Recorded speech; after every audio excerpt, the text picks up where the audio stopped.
Today on Mysterious Writing, 6 questions with Chris Semtner, curator of the Poe Museum in Richmond, Virginia. Learn about what treasures are found there and also what lost treasures are yet to find. Might you have something the museum is in search for? Stay tuned.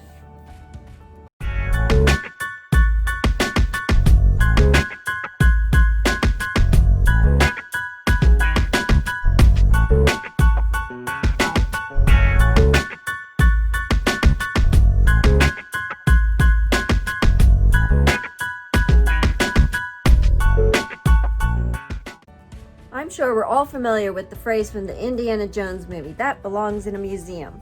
In the following 6 questions with Chris Semtner, curator of the Poe Museum, we learn about some of the many treasures held there.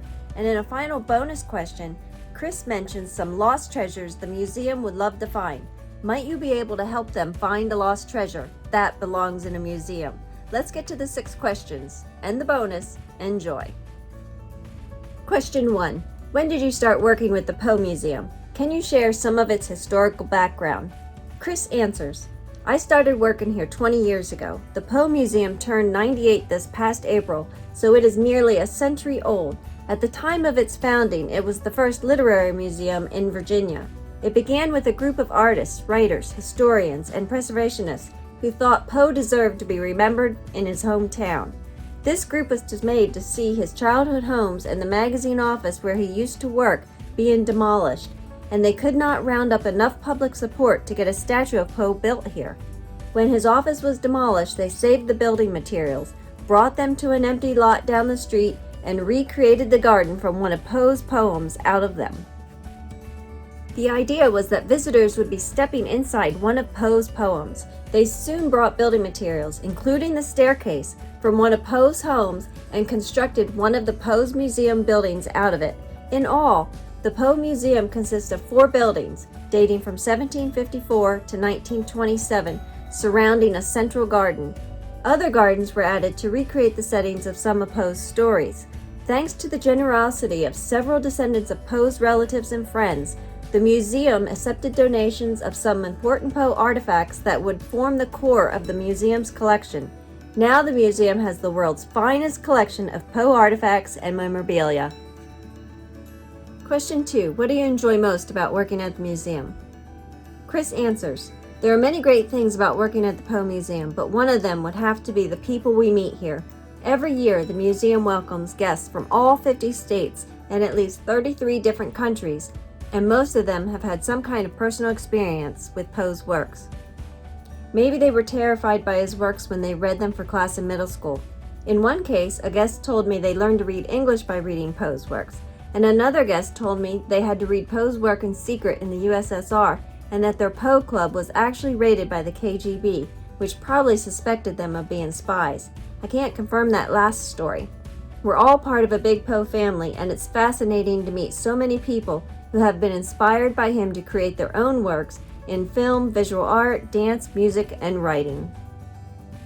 Question 3. Do you feel there is one exhibit or artifact that the museum is most known for? Can you share some interesting facts about it? Chris answers, I always tell people to look out for Poe Socks. The Poe Museum is the only place you can see any of Poe's clothing. Here you'll find his waistcoat, socks, walking stick, nail file, penknife, chair, and the kind of personal possessions that really make him relatable. These pieces take history off the page or screen and make it tangibly real. They remind us that historical figures were people just like us who walked the same streets we are walking. Poe's socks really epitomize this message. They have been repaired multiple times, showing us wear and tear they went through in Poe's day. His waistcoat is also a very nice piece. Made of silk and elaborately embroidered, it was obviously an expensive piece that the impoverished Poe could scarcely have afforded. Even people in his day wondered how he could afford such nice clothes, but he needed to wear impressive clothes when he gave his readings and lectures. At the end of his life, he was earning more from his performances than he was for publishing his works. He simply needed to look his best when appearing on stage in front of thousands of people. When you look a little closer, you can see that, like the socks, the waistcoat had seen better days. As far as the socks' history is concerned, they and some other articles of Poe's clothing were in a trunk that went to Poe's mother-in-law after his death. She left it with her niece, and the trunk passed down to her granddaughter, whose granddaughter gave the socks and waistcoat to the Poe Museum. Question 4. Is there some often forgotten item that shouldn't be missed when visiting? Chris answers. Some of the most intriguing artifacts in the museum are among the tiniest pieces in the collection. Take, for instance, the lock of Poe's hair. It was cut after Poe's death by the man who carried Poe to the hospital where he spent his final days. That same man, Joseph Evan Snodgrass, was one of only 7 people to attend Poe's funeral. If you visit this year, you might also see a piece of Poe's original coffin. 26 years after his death, some of Poe's admirers moved his remains to a more prominent location in the cemetery and finally placed a long overdue monument over him. As they were moving the coffin, it fell apart and everyone got a last look at Poe. Some of the witnesses grabbed pieces of that crumbling coffin, and we have one of them on display. Question 5. What do you feel is the most valuable treasure of the museum? It might not be a monetary value, but of a historical or even sentimental value. Chris answers, most of the items here are irreplaceable, so it is difficult to put a value on them. The manuscripts, daguerreotypes, and the first editions probably fetch the highest prices at auction, but I'd have to say that Poe's boyhood bed is one of the greatest treasures in the collection. This is where little Eddie used to sleep, dreaming dreams no mortal ever dared to dream before. Imagine how many of the nightmares he had in that bed that decades later inspired his classic terror tales. One of Poe's childhood friends, John Hamilton Mackenzie, once told a biographer that young Poe's greatest fear was awakening in bed at night to see a face watching him from the darkness. I wonder if that image could have inspired The Telltale Heart, a story which takes place in a darkened bedroom as the victim lies in just such a bed. Question 6. Is there any advice you would have for those wanting to visit? Are there best times of the day or days of the week to come? How long should visitors allow on their schedules to explore the fascinating exhibits? Anything else? Chris answers. The Poe Museum is open every day but Monday. Weekdays are a good time to visit because they are less crowded than the weekends. The garden is green all year and there is always something blooming, but the best time to see the most blooms is in the spring. Also, when you visit, be sure to give yourself about an hour to see the exhibits and another half hour to play with the Poe Museum cats. And the bonus question. Is there an item, a treasure so to speak, that the museum is on the lookout for? Might it be out there for someone to find? Chris answers, there are a couple of lost treasures we would like to find. One is the last daguerreotype ever taken of Poe. He sat for it at Pratt's Daguerrean Studio in Richmond a few weeks before his death. After Poe's death, it belonged to Elmira Roaster Shelton, the woman to whom he was engaged at the end of his life. It ended up with Poe collector Robert Lee Traylor, who died in 1905. I've met some of his descendants over the years, but even though one of them owned some turn-of-the-century photographs of it, nobody seemed to know what happened to the original.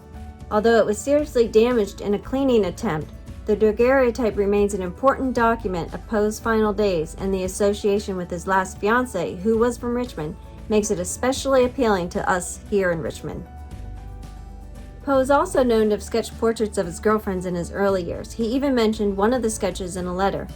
We do not know what became of them. The Poe Museum owns a 1920s hand-drawn copy of a drawing a teenage Poe did of his first fiancée and later his last fiancée, Elmira Royster, but the original is missing. It was about the size of a silver dollar, so it could have ended up just about anywhere. The sad part is that the Poe Museum's copy was drawn by a mediocre artist, so there is no telling how accurate a copy it is. There were 3 well-known fake Poe drawings, supposedly depicting Poe, his wife, and Elmira, that turned up in the 1930s, but no original artwork is currently located. A few paintings signed Poe came on the market over the years, and the Poe Museum even owns one of them, even though a faker obviously wrote the name on a painting that was already old. We also own a small watercolor said to have been done by Poe, and which might have his signature on the back, but there is no evidence to support an attribution to Poe.